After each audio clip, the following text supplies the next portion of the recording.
Yeah, my character that I play in Modern Warfare 3 is Truck, Delta. A real sort of straightforward guy. Out of the four-man team, I guess he's the most sort of like down the middle, technical, you know what I mean, a real sort of stand-up guy. But they're all stand-up guys, but he's a bit more straight down the line. He's a tough character, tough cookie, he gets on with everyone else, but, if someone's out of line, he's the first to say, hey, bro, you're out of line. We got to do it properly. So I'm having a good time playing him. I'm just getting to adjust to who Truck is. Well, my involvement, I was asked by, the Activision team and the Call of Duty team to be a part, as they do. They use actors, I guess, that they like, and, that process goes through a casting process, and, I was asked to be, this character, Truck. But, my involvement in it is really because I love to game. I've got the other Call of Duties. I've played them for a good 5 years, I think, and it's like a dream come true. Like, I haven't told any of my friends that I'm in Call of Duty because, we all play it, and it would just freak them out. And I don't want to tell them. I just want to see if they recognize my voice in it. But, I am a gamer, and I really wanted to sort of see what that world was like, The thing about Call of Duty is that it's very realistic, and so I always thought they used real people, real soldiers, but it turns out that, it's actors, and I guess actors that can bring sort of some personality to some of the characters. So I'm just thrilled to have a shot at doing it.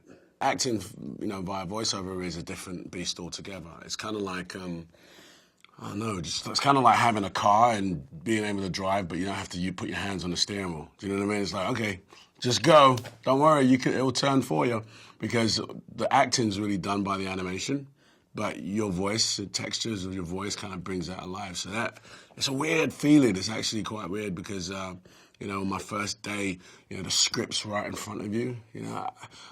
Brilliant. I don't have to remember my lines. I can just read them. Fantastic. But, you do really get involved because you're using your imagination. But I think it's fun, as an actor, to be able to just use your voice and your vessel, and you can pull as many different faces as you want and really get into the body language. When I'm doing my scenes, you'll see later, but when I'm doing my scenes, I'm sort of like holding up fake guns and, aiming at stuff in the booth, and I look completely crazy to everyone else. But, that's just my method. So it's one of the foundations of anything I want to do is I want to enjoy myself doing it. And I've been acting for millions of years, and at this point, it's about the work. It's about, having fun, having a good time, and you really get to live your dream. You're a soldier, and here's what happens: you're gonna land out this helicopter, and you're gonna take out these tanks. You're like, what? Okay. Yeah. My preparation was just I wanted to match the intensity of what we saw in the last game. The authenticity as well. So really, it was me preparing just what was my character going to sound like, what the accent is going to be, and I wasn't told too much before I actually got here. But once I got here, that preparation, sort of figuring out what Call of Duty actually expects from voiceover work, was kind of like, oh wow, they really go at it. And I know it was confirmed to me, but there's a lot of yelling. There's a lot of screaming. It's a very loud sort of game, and so, I had to get myself prepared for that sort of high-octane energy. That was my preparation.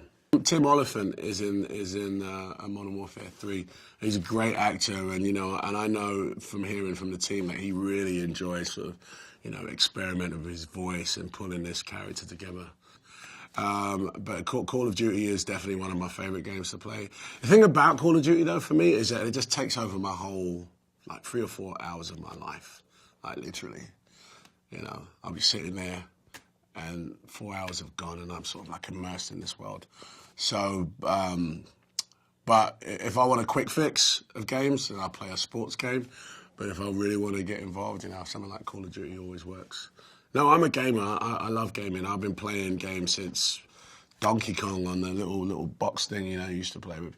And, I progressed, and I own a Xbox and a PS3, and I've got a Wii as well. I'm a vagrant.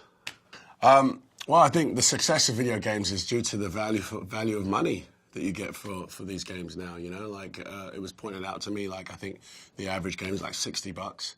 And for $60, you have, like, maybe 300-400 hours of gameplay, you know? And what with, you know, the way the games are made, sonically, visually, you're in a movie, you know? So you go see a movie, you go, I don't know, $15 to see a movie, it's 2-3 hours. And then you play Call of Duty, and you're there, you know, for a month possibly in this movie, and you're in it as well. So I think that, you know, that's very a big component to why the games are so successful. But the games are just getting much better, you know? They're just so much better, so much more involved, and you know, given that interactiveness, you know, just like a whole new experience. I can only imagine what's next, you know, with the advent of 3D and 4D, you can just imagine what the gaming world's going to be like. So I think that people just love the idea that they can spend a little bit of money on this game and just have hours of fun on it. The Call of Duty endowment, I think, is a phenomenal idea, and hats off to the guys that put that together. Because, you know, as an actor, you know, I get letters from vets and, you know, soldiers out there, you know, who, you know, they tell you things about their lives, and they're going home and what's going on. And a lot of the common cases is I'm going back, I might be coming back, and I don't know what I'm going to do when I get back, and so on and so forth. And like, you know, I think that Call of Duty, that's a huge success, has, you know, just a great heart to be able to help some veterans that come back home, you know. It's hard, it must be very hard for soldiers to you know, get themselves back into life and, you know, sort of get back into society. So if there is a, you know, a foundation like this that can help them, you know, steer them in the right direction, I think that's a great thing. And by the way, you know, much to the creators of the game, much to their sort of, you know, high five, you know, a lot of soldiers actually love the game, you know. So, I mean, it all goes full circle that, you know, they can, you know, possibly get help from the Call of Duty Foundation endowment. So I think, you know, as an actor that's a part of the team now, I think that's, I'm proud of it. And, you know, I wish it a lot of success. T90's on the road! T90's on the road! They're gone. They're gone. Got some casualties here. It's Onyx team. Raj. Overlord, this is Metal 02. I need an evac for 3 casualties. Coordinates follow. 7 Romeo 851. Nice.